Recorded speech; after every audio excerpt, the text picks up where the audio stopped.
এমন সুন্দর জীবন, এমন সুন্দর যৌবন, আহা শক্তির টাইমটা, জীবনের সক্ষমতার সময়।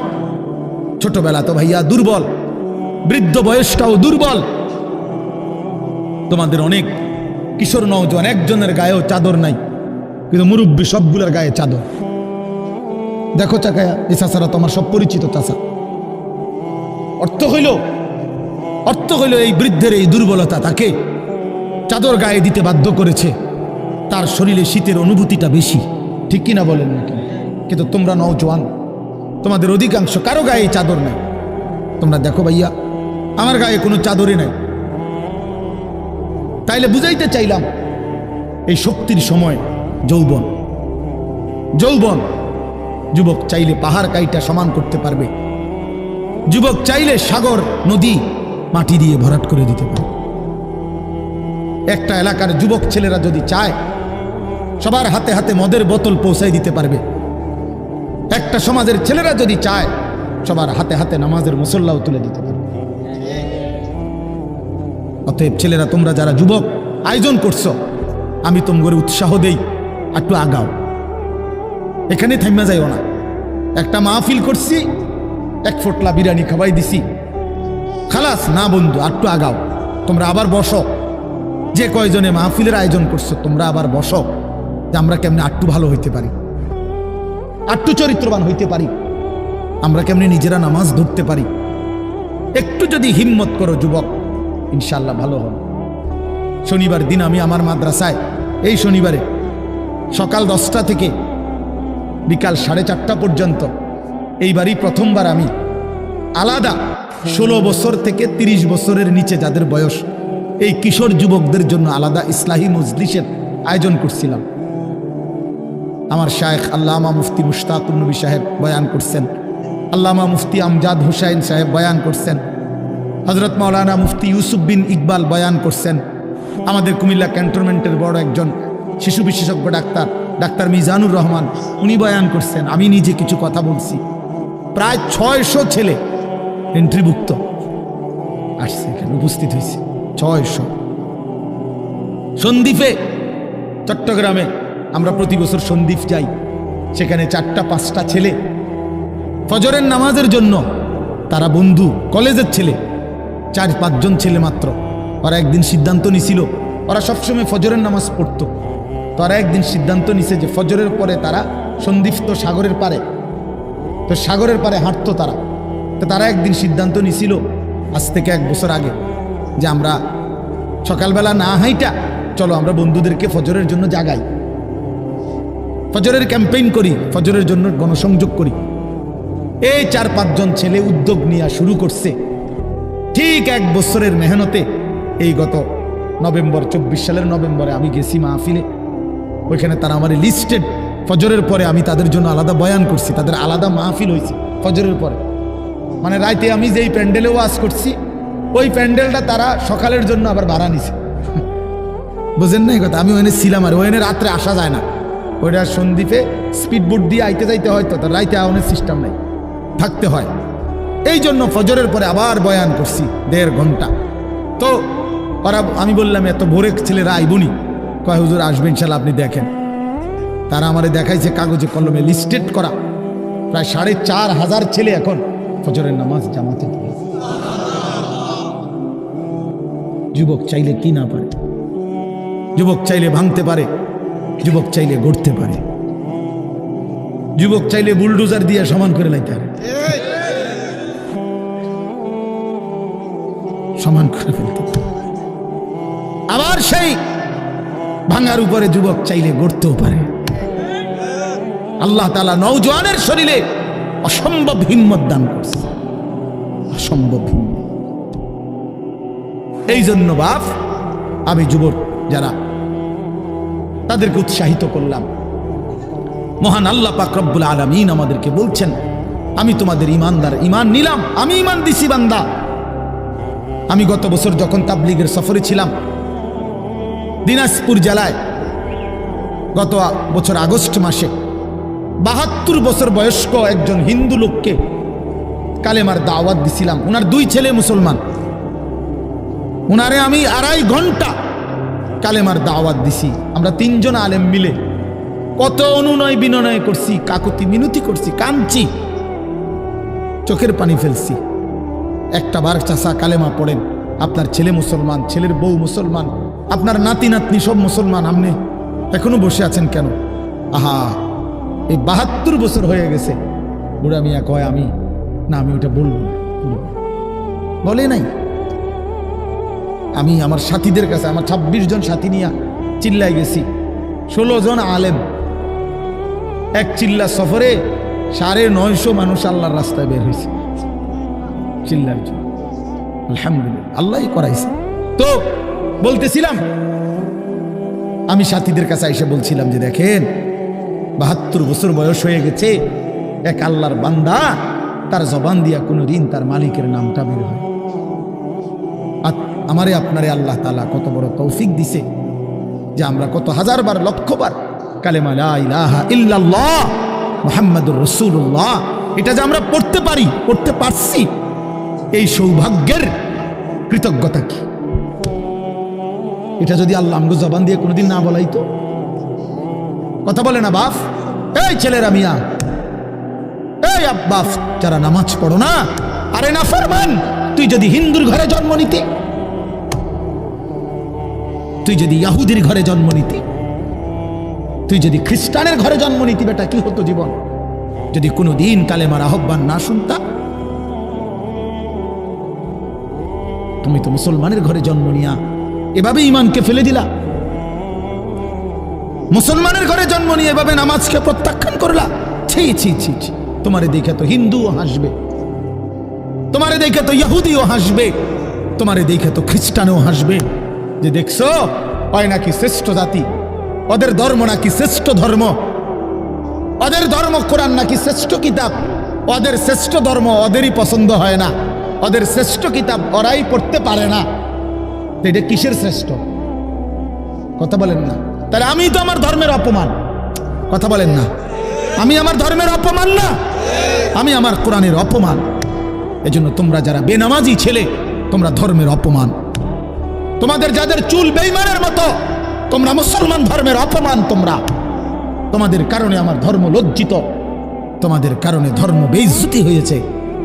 তোমরা ইসলামকে অপমানিত করলা, আল্লাহকে অপমানিত করলা, আমার নবীর শ্রেষ্ঠতম 23 বছরের আদর্শকে তোমরা অপমানিত করলা।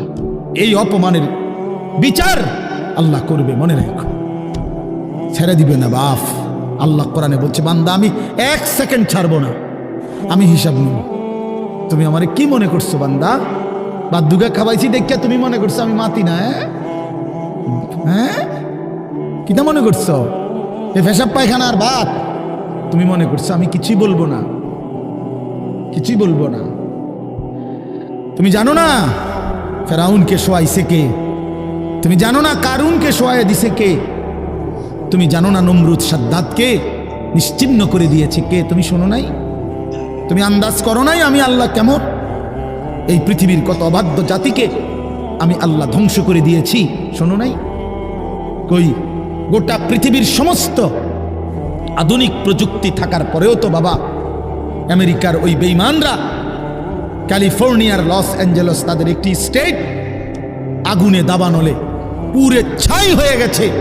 লক্ষ লক্ষ কোটি কোটি মিলিয়ন বিলিয়ন ডলারের এক এক বিল্ডিং। আপনারা মুরব্বীরা মিলিয়ন বিলিয়ন ডলার কি তারি বুঝতেন না? কয়টা? আপনি 1 মিলিয়ন বিলিয়ন ডলার কত টাকা? কমপক্ষে 300 টাকার বেশি। মানে আপনি এটি বুঝতেন না, টেহাইনি এটান বুঝতেন না। কথা বুঝছেন কিনা? হ্যাঁ, আমরা কিতাবে পড়ছি এক বুজুর্গকে, হ্যাঁ, একটা জিনিস দামি ওনার কাছে ছিল, তো ওনার কাছে বলছি এটা আপনি বিক্রি করে দেন। কত মূল্য? উনি বলছে 100 দিরহাম, 100 টাকা। তখন উনি যখন বিক্রি করে দিছে, ওনারে 100 দিরহাম দিছে।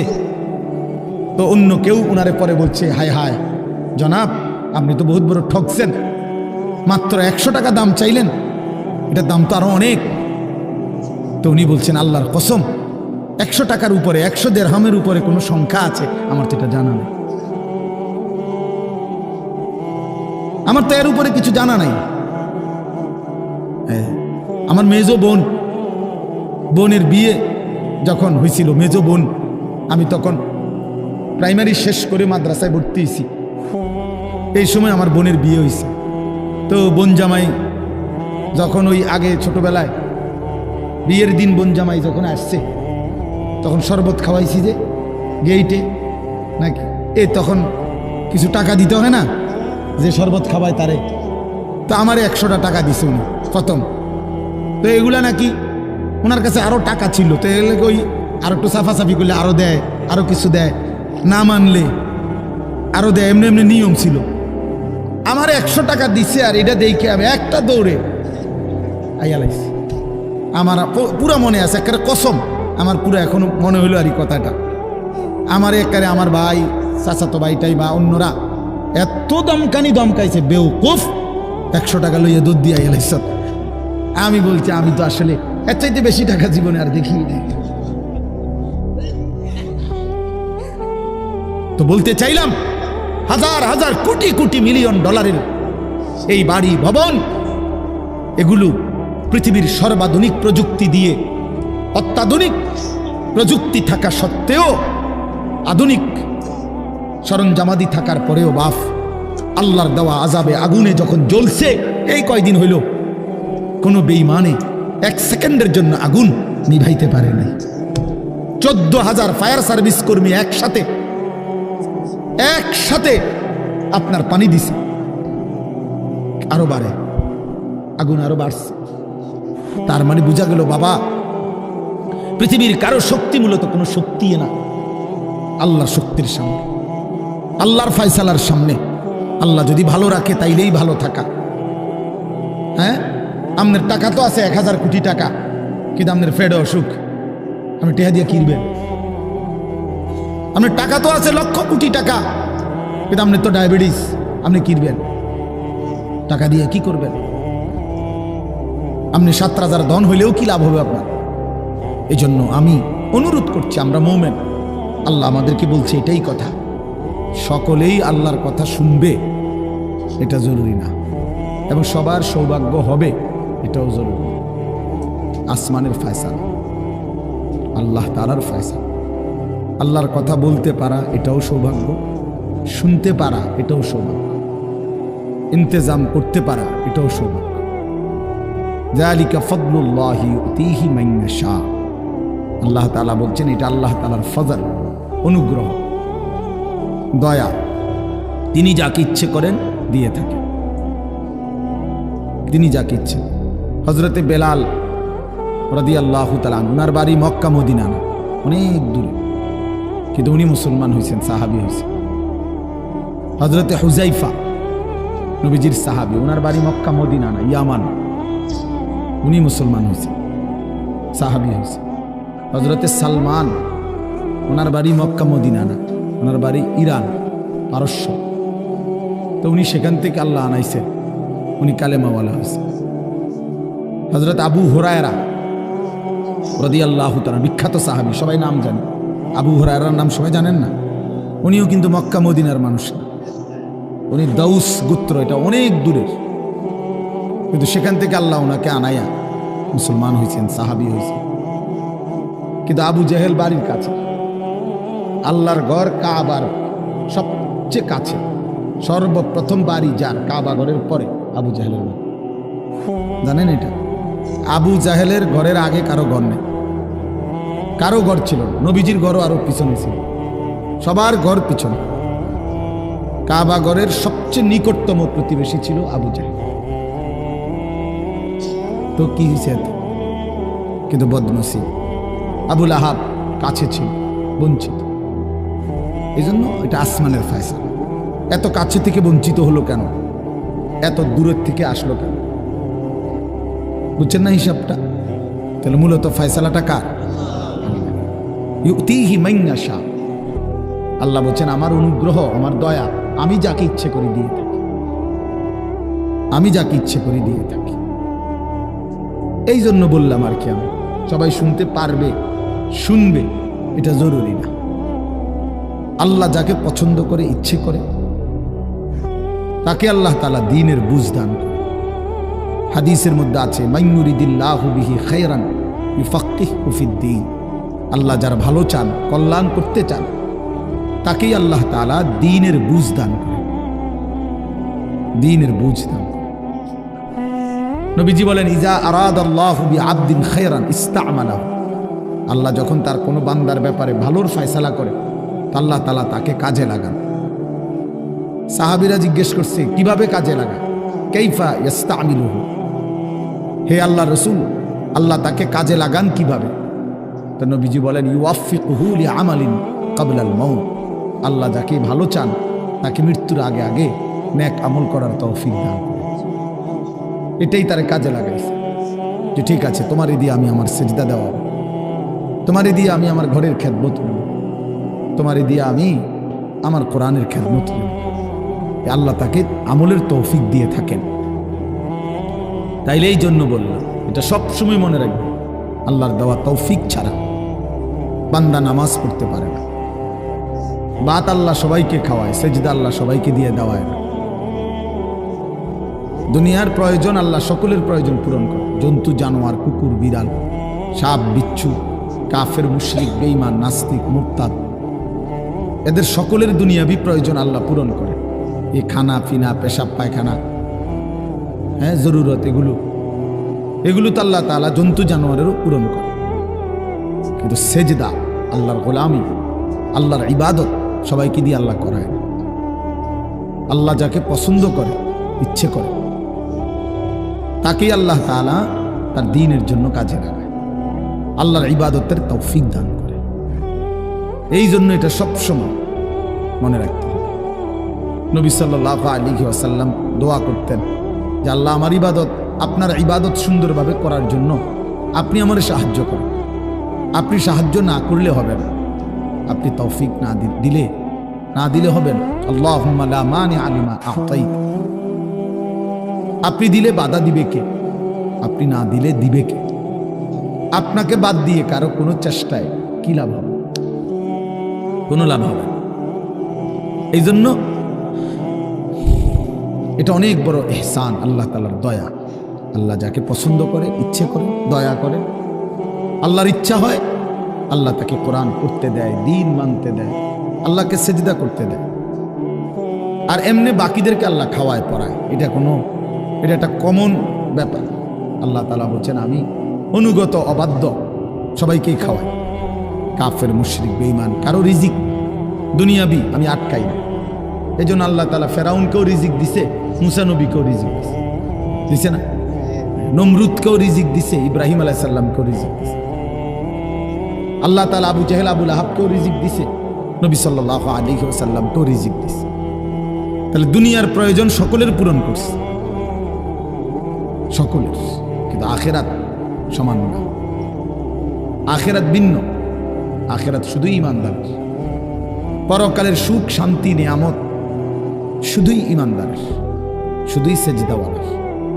কোরআন শরীফে আছে আল্লাহ তাআলা বলবে কুলু ওয়াশরাবু হানিআম বিমা কুনতুম তা'মালুন, আমার বান্দা বিগত জীবন দুনিয়াতে যে আমল করছো তার বিনিময়ে আজকে জান্নাতে খাও, পান করো, ওগুলোর বিনিময়ে।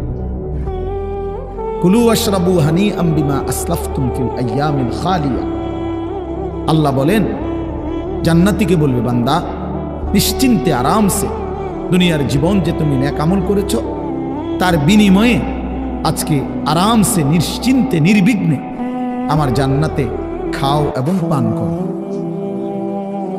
জাযাআম বিমা কানু ইয়ামালুন, আল্লাহ তাআলা বলেন জান্নাতের এই নিয়ামত বান্দা তোমাকে দিলাম কিসের বিনিময়ে? জাযাআম বিমা কানু ইয়ামালুন, ওই যে দুনিয়ায় আমল করেছিলে তার বিনিময়।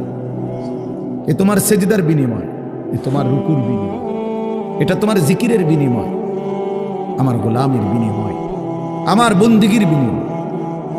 এই জন্য আখিরাত শুধুই মুমিনের জন্য, পরকাল শুধুই ঈমানদারের জন্য। এই জন্য আল্লাহ তাআলার তৌফিক ছাড়া বান্দা আমল করতে পারে না, নামাজ পড়তে পারে না, সেজদা দিতে পারে না। কত ছেলে দেখেন না চোখের সামনে এক ওয়াক্ত নামাজ পড়ে না, জানেও